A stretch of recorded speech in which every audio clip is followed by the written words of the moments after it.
We need to know where to start. Well, are you ready to go? Yes. Okay, welcome everybody, 2 o'clock start. And this has been great, thank you for having us all into your place again. Especially since you're the guy who gets to do all the talking. So I get to introduce you. As you know, Glasfax mission is the study of glass manufacturing in Canada from Confederation right up to the present. And we've had for some time in our membership one who can relate to that mission in the first person. His story is not centered on what was made so much as the who and when of the story. And Norm speaks directly to the Glasfax mission in augmenting, in a very special way, our knowledge and understanding of glass manufacturing in this country. And we are eager to hear your story. Oh, thank you. As Dave mentioned, my comments aren't so much about glass manufacturing as much as my family's association with Sydenham Glass and Dominion Glass in Wallaceburg and also in Montreal. It all started with my grandfather, Thompson Brock Dundas. So often you will see his name quoted as Thomas Brock, but it was not Thomas, it was Thompson. So he usually went by the name T.B. Dundas. Well, T.B. was born in Putnam, Ontario in 1872. Putnam, anyone know where Putnam is? Yes? Okay. Putnam's not far from Ingersoll. And I don't know too much about his childhood. His father, James, was recorded in the first census after Confederation. And his occupation was listed as blacksmith, which I think in those days was a pretty important job in small towns. Yeah. But my grandfather certainly didn't seem to be interested in staying in Putnam or going into the blacksmith business. And he went to Toronto, or came to Toronto to attend the Toronto Normal School. Now, normal school in those days was really teachers' college. And he graduated from the Toronto Normal School in 1899. He talks a little bit about that in a speech he gave to the Toronto Rotary Club in 1942, and it was called Sidelights on Fellowship. And he talks in there at one point about his convocation at Toronto Normal School in 1899. Not sure what he did for a short period of time, but he ended up going to Wallaceburg to become a teacher. And apparently there was a little bit of confusion when he arrived in Wallaceburg because they thought they were hiring a principal and he thought he was going as a teacher. So anyway, he would have been probably 19 at the time. And he was eventually appointed principal, and we think it was around 1893 that he became principal of the school in Wallaceburg. Now, Wallaceburg wasn't a very big place in those days. In 1891, the population of Wallaceburg was 2,786.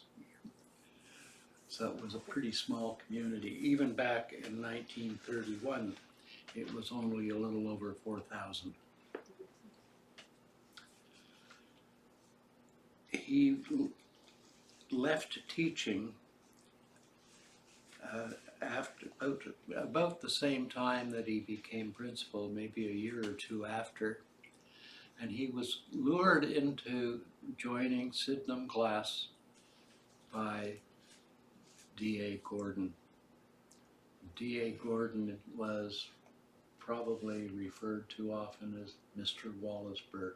He was one of the founding investors in Sydenham Glass, among other corporate investments in Wallaceburg.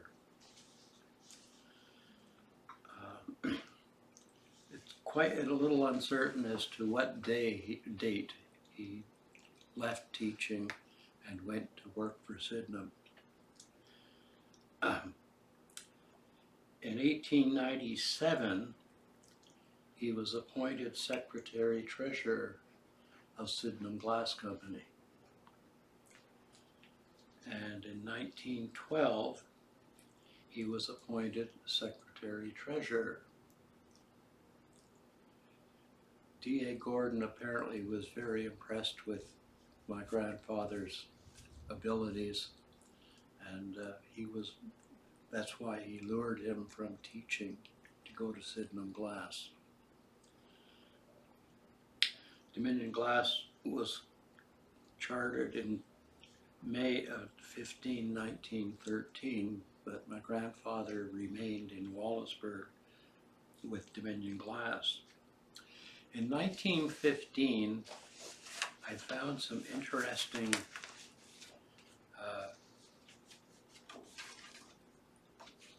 letters in the Wallaceburg Museum. And these are the letters that I found.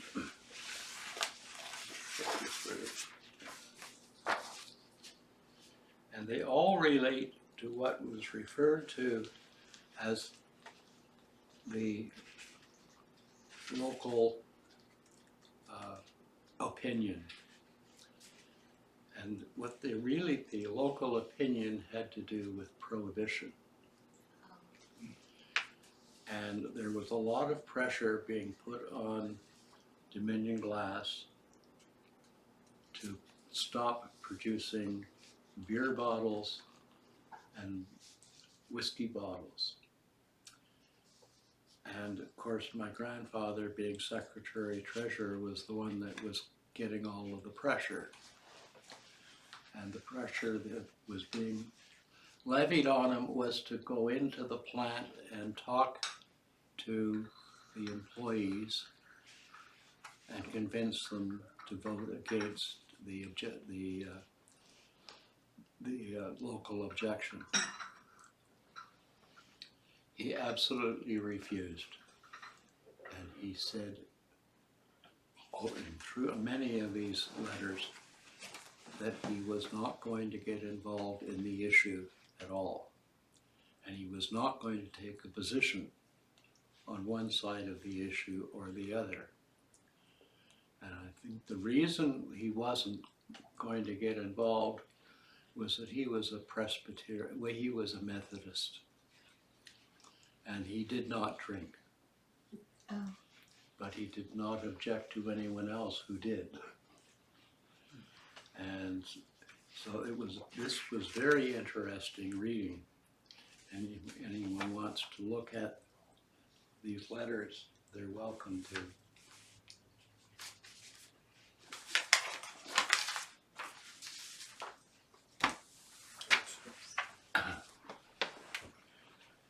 In 1921, he was transferred to a new position in the Parkdale region of Toronto as to head up a new regional sales office.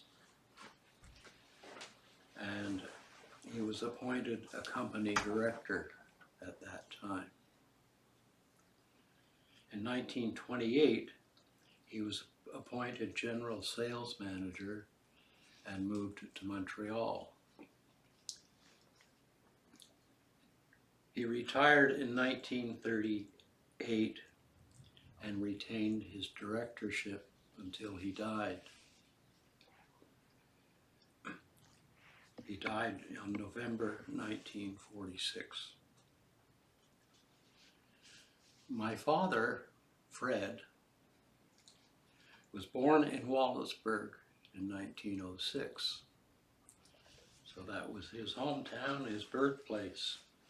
So he always had a fond recollection and connection with Wallaceburg.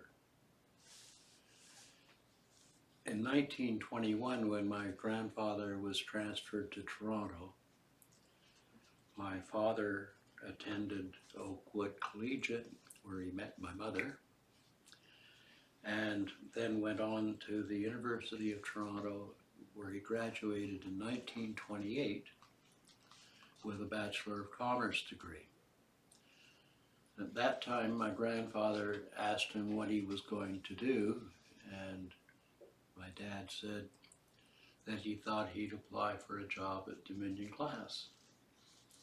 And my grandfather said, "No, you won't." So my father went into the investment business with a company in Toronto, and he remained there selling investments or managing portfolios until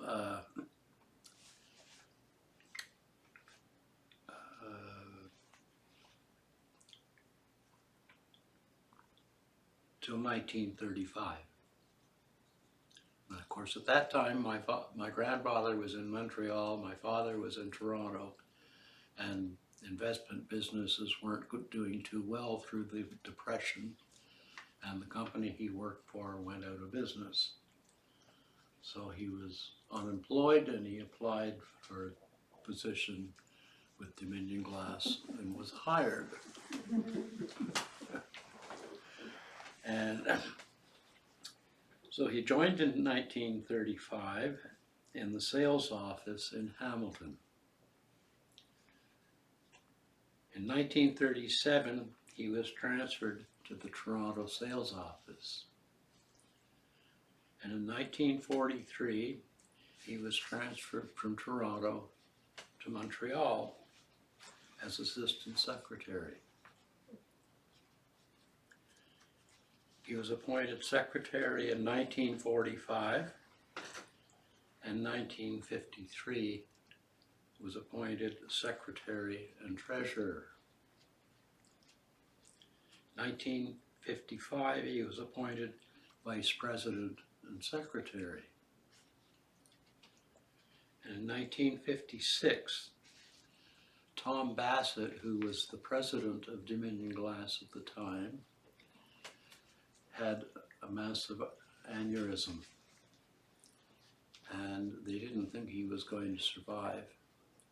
He did, but he wasn't able to really continue on with his job as president. He would come in his wheelchair, and a couple of times a week, but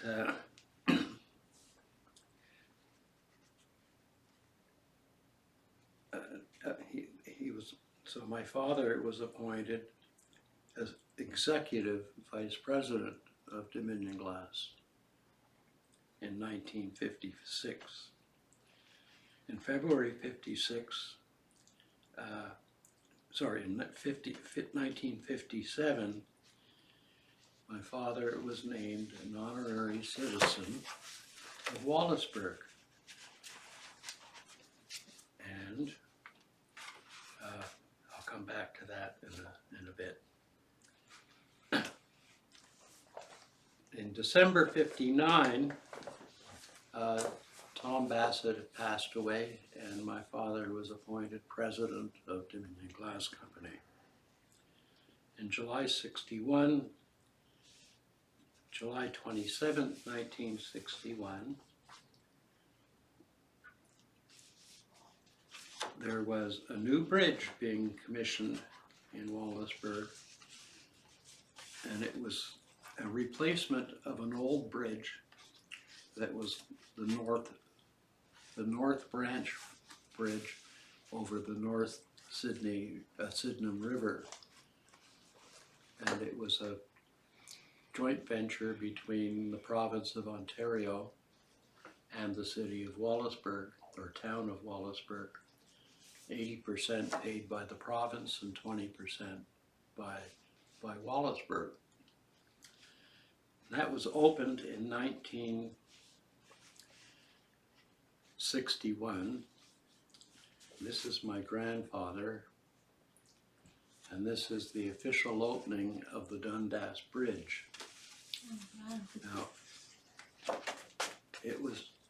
I have a letter here to my father dated January 4th, 1961.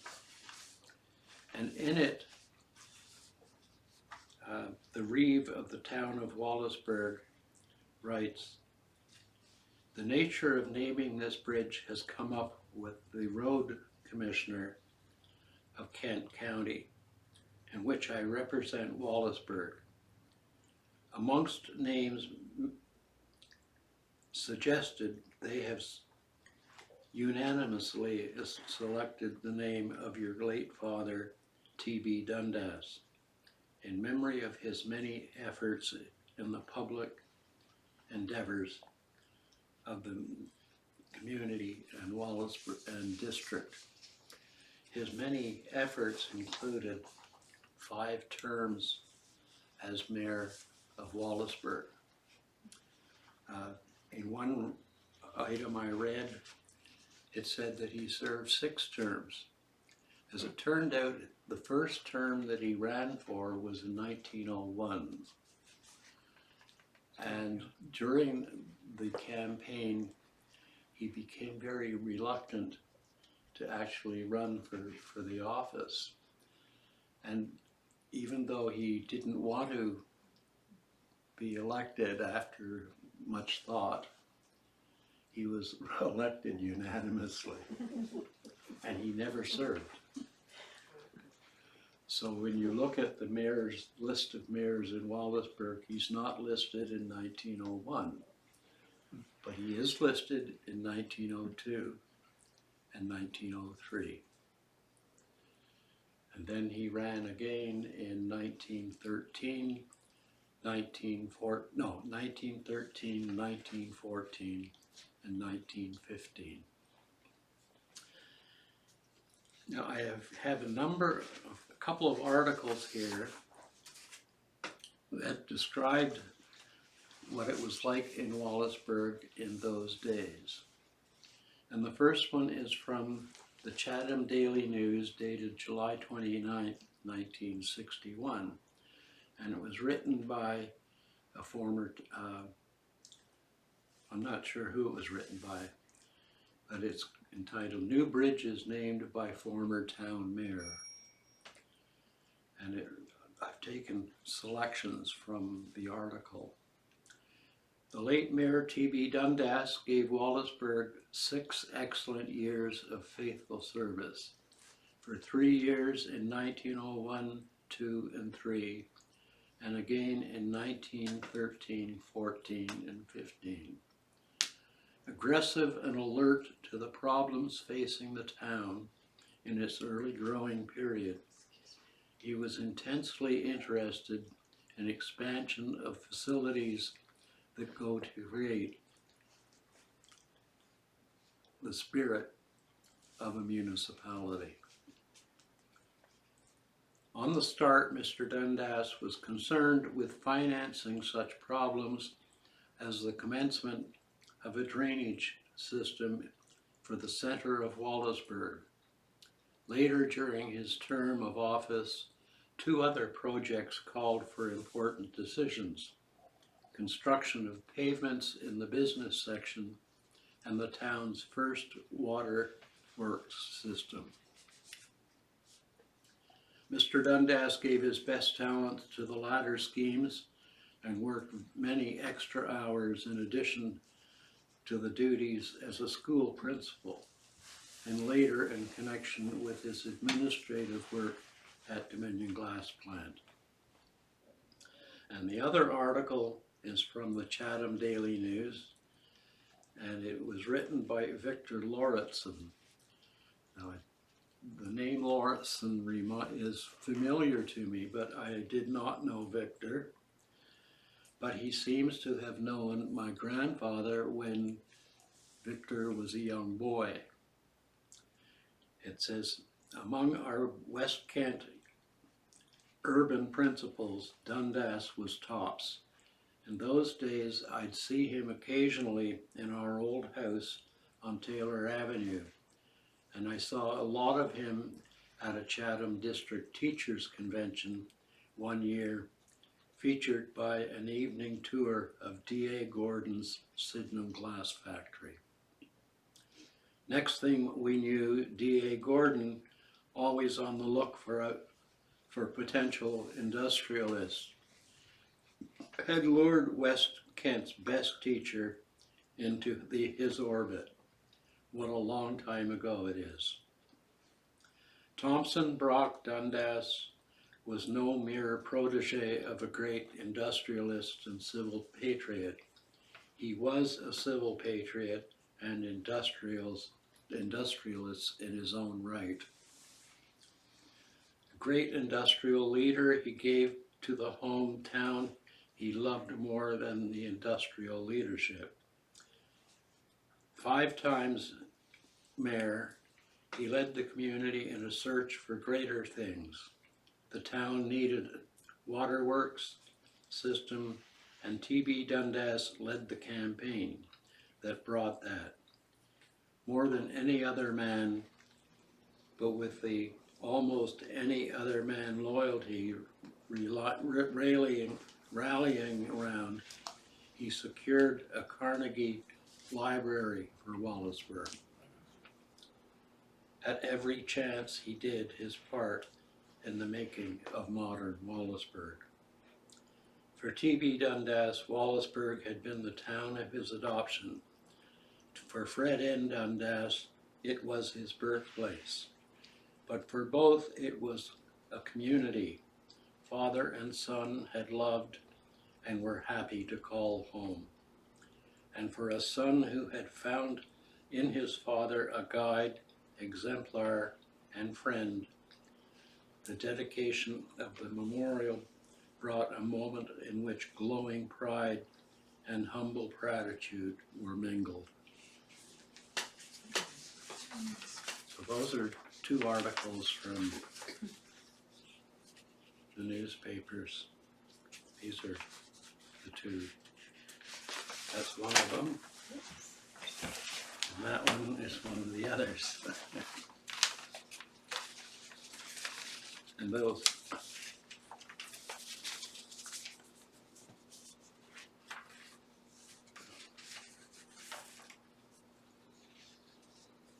Just put this over here. Yeah.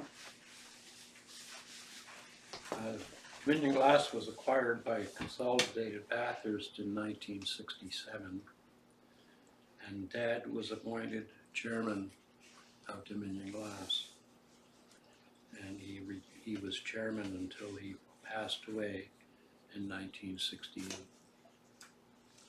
So that's the history of Wallaceburg and the Dundas family.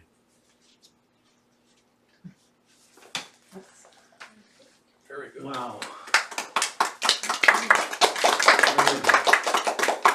This is the bridge. You want to see the bridge? It's a lift bridge. Didn't he do 2 bridges? Hmm? Wasn't there another bridge that he had something to do with also, or just this No, one? that's it. That was it? Yeah. Wow. Is it still there? Oh, the bridge? Yeah. Oh, yeah. Repaired. So we're, cool. It's actually on Ontario Route Highway 58. So it's a major crossroads of the North Sydenham River. And this is my father actually giving his speech Oh, isn't that at the opening of the bridge. nice? Isn't that nice, eh? Oh.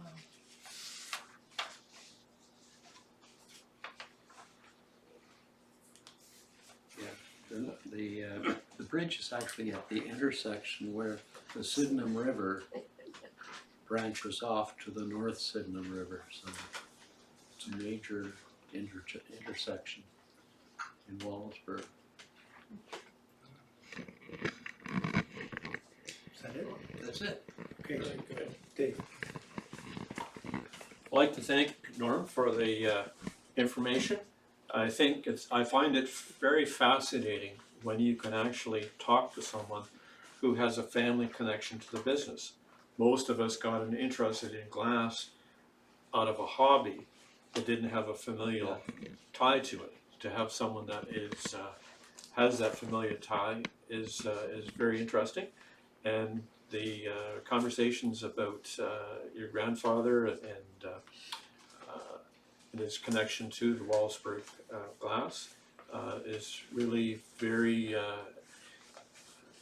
very good to know. It's personally my connection to Wallaceburg wasn't exactly the same, but I was aware of the glass factory, and I find it interesting because my uncle went to Wallaceburg in 1967, and your father would have been there at the time. So, thank you very much, Norm. Thank you, Dave. Does the name Ayers mean anything to family, the Ayers family in Wallaceburg? I'm probably too young. Okay. The name may have come up at some point. I know my uncle would talk about the mayors and new people, but when he relocated his dealership, his two criteria were the brass and the glass, Yeah. and he was located where you got to the factories. That's where Presto cookers were made, was in Wallaceburg. Oh yeah, Wallaceburg was a really quite a going concern. There's a picture in the dining room that was painted by Von Ayers. Okay. Who was in Okay. Wallaceburg. Now the And name. Von Ayers Yes. was, the Ayers family were very musical. Okay, that's starting to ring some bells here. Yeah. And my grandfather married Bessie Ayers. How about that? So the Ayers and the Dundases are kind of related. Good stuff. And Von Ayers was in charge of the Wallaceburg Kilty Band. Okay. Good.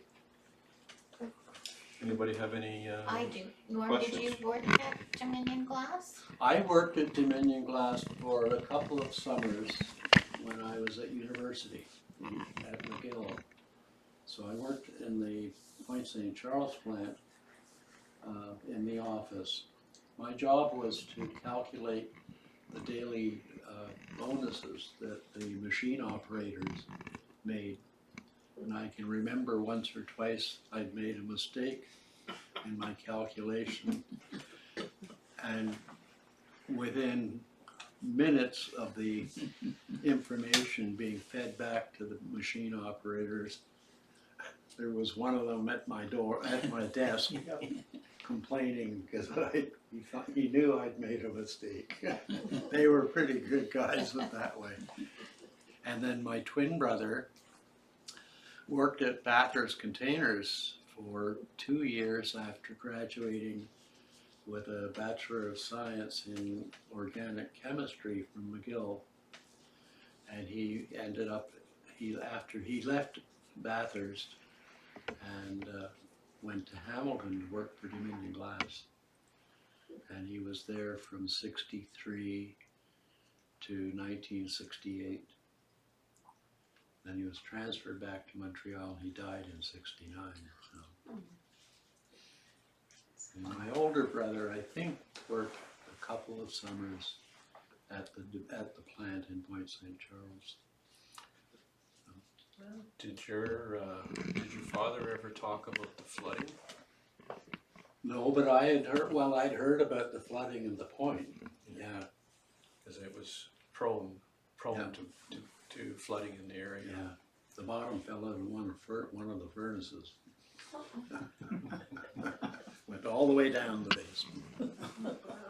Molten glass. Do you remember what year that was? No. Wow. Probably would have been in the 60s, I think. Oh, near the end.